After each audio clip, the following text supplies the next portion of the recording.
Friends, stop measuring your age by the number of candles on your birthday cake, because I am about to show you that the real measure of how old you are has nothing to do with the year you were born. I'm Dr. Daniel Hayes, and in my 31 years practicing medicine, I have sat across from patients who are 65 and already fading, and I have sat across from patients who are 79 and could outperform people half their age. The difference was never luck. It was never genetics. It was a specific set of abilities that science now confirms are the most powerful predictors of longevity, independence, and what researchers call functional vitality. The ability to truly live your life, not just exist through it. Now, a landmark study published by the Journal of the American Medical Association followed over 43,000 adults aged 65 and older for a period of 12 years. What they found was staggering. The individuals who maintained 8 specific physical and cognitive abilities into their 70s and 80s were 67% less likely to enter a nursing facility, 72% less likely to develop dementia, and lived an average of 11 years longer in full independence than those who had lost these abilities.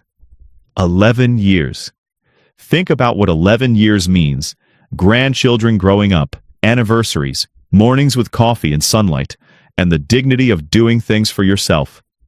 And I want to tell you right now, number 2 on today's list is going to shock you. It is something almost every doctor overlooks, something no pharmaceutical company will ever profit from, and it is one of the single greatest predictors of whether your brain will still be sharp at 85. So stay with me, because you do not want to miss that one. But before we dive into this list, I want to ask you something directly. Leave a comment below and tell me how old are you right now, and what is the one physical activity you still do that makes you feel most alive? I read every single comment on this channel. Every one. Your stories matter to me, and they matter to the thousands of people in this community who need to hear that it is possible to thrive at 70, at 75, at 80, and beyond.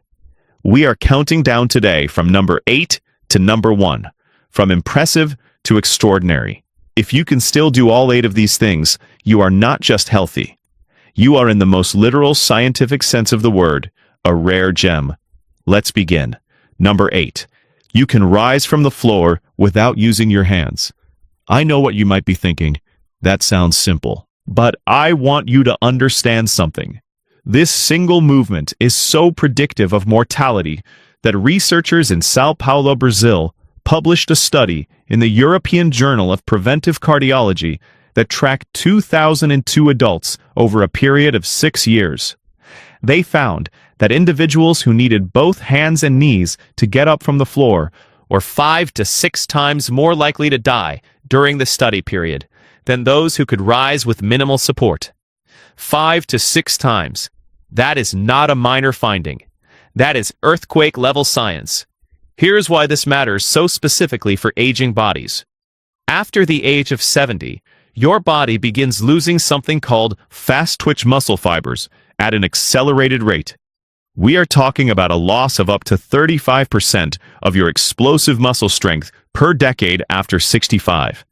These are the fibers that catch you when you trip, that push you upward when you fall, that keep you from becoming a fall statistic. And falling, I must tell you plainly, is the number 1 cause of injury-related death in adults over 65 in the United States. This movement tests your leg strength, your core stability, your hip mobility, and your neurological coordination all at once. I had a patient, Margaret, 74 years old, from Boise, Idaho. She came to me after her second fall in a year. She could not get off the floor without grabbing a chair. Within 8 months of targeted floor-to-stand training, combined with daily walking and resistance band exercises, she was getting up fluidly, had not fallen once, and told me, and I will never forget this, "Dr. Hayes, I feel like I got my confidence back." That confidence is not vanity. That confidence is survival. If you want to preserve this ability, practice sitting cross-legged on the floor twice a week and rising without assistance. Pair this with leg press movements and vitamin D3 supplementation research from Harvard Medical School shows that D3 deficiency dramatically accelerates muscle fiber loss in adults over 65. The scientific references for everything I'm sharing today are in the description below. Number 7, you can balance on one leg for at least 10 seconds with your eyes open. This might feel like a party trick. It is not. The British Medical Journal published a study in 2022 involving over 1,700 adults between the ages of 51 and 75. And they discovered that individuals who could not hold a 10-second one-leg stand had an 84% higher risk of dying from any cause within the next decade. 84%. That number should stop you cold. What is happening in your body during a one-leg balance? Your cerebellum, that is the part of your brain responsible for coordinating movement and spatial awareness, is firing in rapid, intricate patterns. Your inner ear's vestibular system is communicating with your eyes, your joints, and your spinal cord simultaneously. After age 70, this entire system begins to deteriorate unless it is actively trained. Think of it like a telephone network. If the lines are not used regularly, they begin to fray and disconnect. The practical prescription here is straightforward. Stand on one leg while you brush your teeth. Do it every morning, every night. 30 seconds per side. Progress to doing it with your eyes closed, which is significantly more challenging and engages even deeper neurological pathways. Pair your balance training with magnesium glycinate supplementation.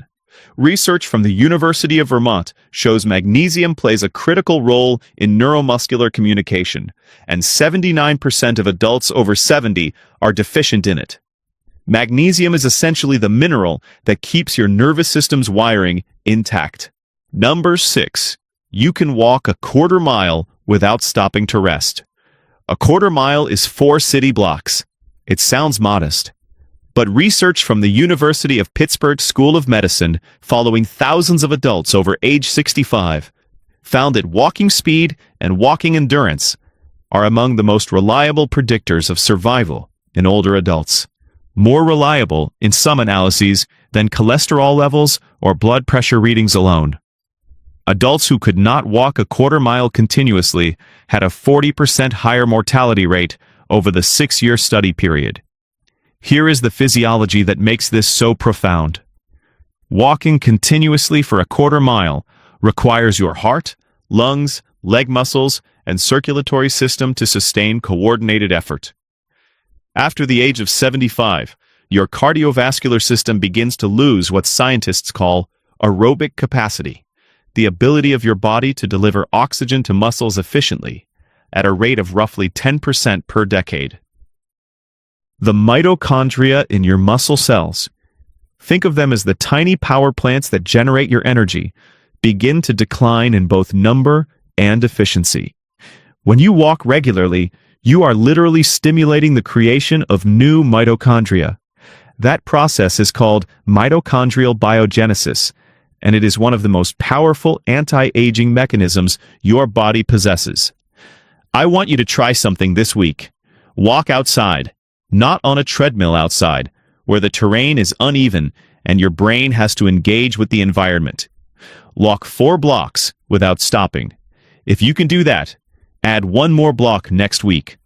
Pair your walking with CoQ10 supplementation, which research from the Cleveland Clinic has shown significantly improves mitochondrial efficiency in adults over 65. Number 5. You can carry on a conversation while doing a physical task simultaneously. This one surprises people every time I bring it up in a clinical setting. But what I am describing is the ability to dual task, to do 2 things at once that require both cognitive and physical engagement. You can walk and talk. You can cook while having a meaningful conversation. You can garden while listening and responding to a podcast or radio program. Sounds ordinary. It is anything but. The Alzheimer's Association released research showing that adults who struggle to maintain a conversation while walking, a phenomenon called stop walking when talking, show measurably accelerated cognitive decline. The reason is that dual tasking draws on your prefrontal cortex, the brain's executive command center, as well as your working memory and your motor planning circuits all simultaneously. When these systems can work in concert, it means your brain's different regions are still communicating efficiently. When they cannot, it is one of the earliest measurable signs of neurological aging. Think of your brain like a city. The different neighborhoods are your cognitive functions. The roads between them are your neural connections. Dual tasking is the equivalent of rush hour. It tests whether the roads are wide, well-maintained, and capable of handling traffic. A brain that handles the rush hour of dual tasking is a brain that is neurologically rich. Practical tip: every single day, intentionally combine a physical and a cognitive task. Walk while solving math problems out loud. Cook a new recipe while listening to a language learning program. Garden while having a phone conversation with a loved one. And pair this with omega-3 fatty acids, specifically DHA, which research from Oxford University shows increases the thickness and conductivity of myelin, the protective sheath around your neural connections. Think of myelin as the insulation around electrical wiring. DHA keeps it thick, keeps it functional, keeps the signals clear. Now this is the moment I want to pause and say something directly to you. If you are finding value in what I am sharing today, if this information feels like it was made for you, please take 5 seconds right now and hit that subscribe button and give this video a like. I pour everything I have into this research because I believe you deserve the truth about what your body is still capable of. We are halfway through this list, and the most powerful items are still ahead. Do not go anywhere. Number 4. You can read standard-sized text without magnification. Here is something the mainstream health conversation almost entirely ignores. Your visual acuity, the sharpness of your eyesight, is not merely a quality of life comfort. It is a direct predictor of cognitive longevity. A study from the University of Michigan involving nearly 3,000 adults over 65 found that those with uncorrected vision problems showed cognitive decline at 2.5 times the rate of those with normal or corrected vision. 2.5 times. Now, I am not saying that needing reading glasses is a catastrophe. Many people need corrective lenses, and that is entirely manageable. What I am talking about is the eye's underlying cellular health, the density of the macula, the transparency of the lens, the health of the optic nerve. These are windows quite literally into the health of your central nervous system. After age 70, the eyes lose between 40 and 60% of their light sensitivity due to the natural narrowing of the pupil and the yellowing of the lens. The retinal cells begin to lose their regenerative capacity.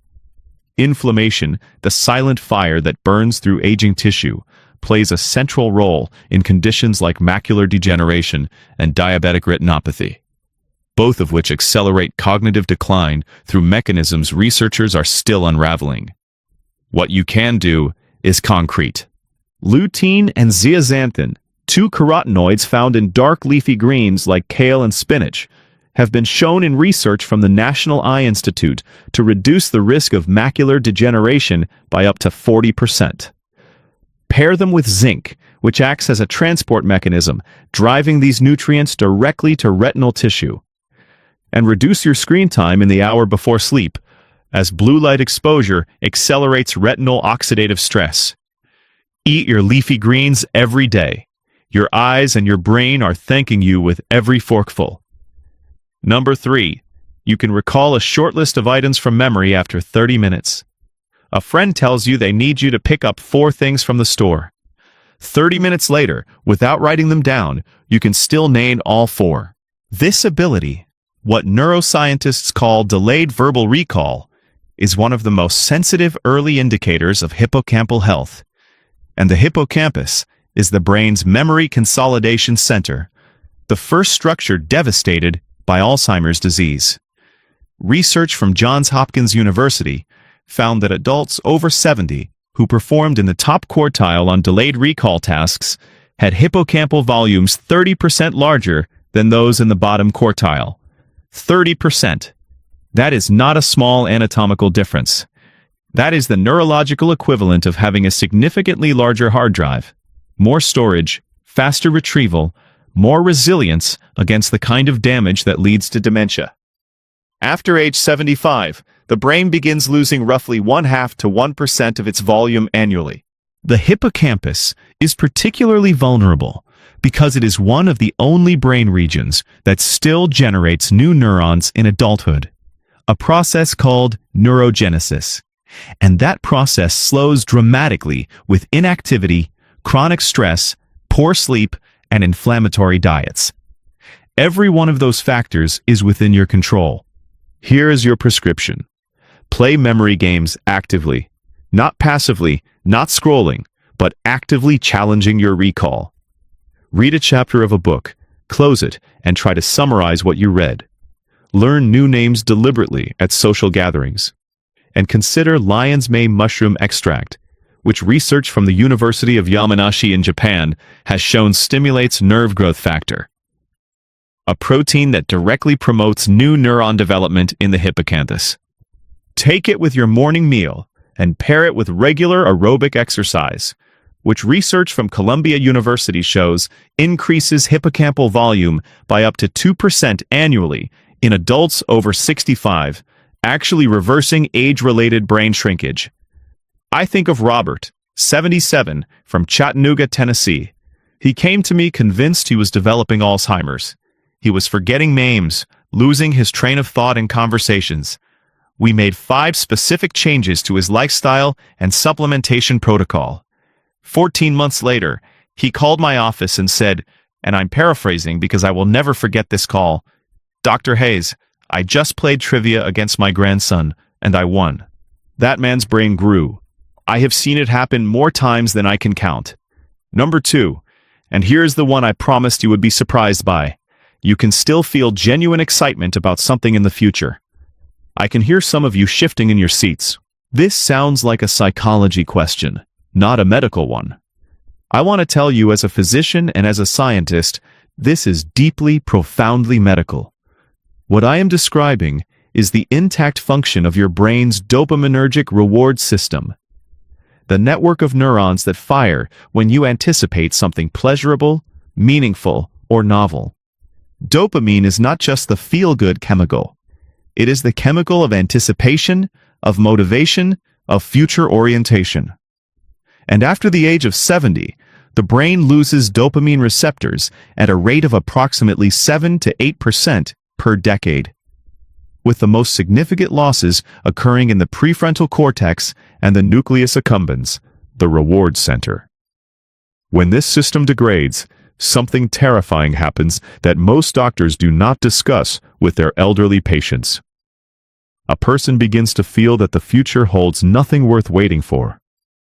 They lose interest in planning, in novelty, in connection. They describe it as the world going gray. This is not just sadness.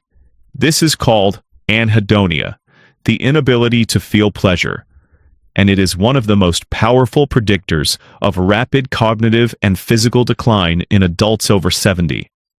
A 20-year study from Rush University Medical Center found that adults who reported high levels of what researchers called purpose in life, essentially having things to look forward to, or 48% less likely to develop Alzheimer's, and lived an average of 7 years longer than those without it. 7 years of living, not just existing, but genuinely living. Here is what you can do starting today. Deliberately schedule something to look forward to every single week. It does not need to be grand. A meal at a restaurant you have never tried, a phone call with someone you love, a new book, a new route on your walk, a new recipe in the kitchen. Novelty is neurological medicine. It stimulates dopamine release and drives new synaptic connections. Pair this practice with social engagement research from Brigham Young University, found that social isolation increases mortality risk by as much as 26%, while rich social connection actively preserves dopamine receptor density. Call someone you love today, after this video. That call is as medicinal as any supplement I could prescribe. And number 1, the ability that above all others separates those who thrive from those who merely survive. You can get a full night of restorative sleep and wake feeling rested. I have saved this for last because it underpins every single other ability on this list. Sleep is not passive. Sleep is not rest. Sleep is the most aggressive biological maintenance process your body runs, and it runs it exclusively at night, exclusively when you are unconscious and in deep restorative stages of slumber. During sleep, specifically during slow-wave deep sleep and REM sleep, your brain activates something called the glymphatic system. Think of it like your brain's overnight cleaning crew. Specialized fluid pathways open up and flush out toxic waste products that accumulate in your neurons during the day. The most important of these waste products is called amyloid beta, the same protein that clumps together to form the plaques that define Alzheimer's disease. Research from the University of Rochester, published in the journal Science, confirmed that the glymphatic system is 60% more active during sleep than during wakefulness. That means every night you sleep poorly, your brain's cleaning crew is working at 40% capacity, and the trash is piling up. After the age of 70, reaching deep slow-wave sleep becomes significantly harder. Research from UC Berkeley found that adults over 65 spend 75% less time in deep sleep than adults in their 20s. Less deep sleep means less glymphatic cleaning. Less cleaning means more amyloid accumulation. More amyloid means accelerated neurological aging.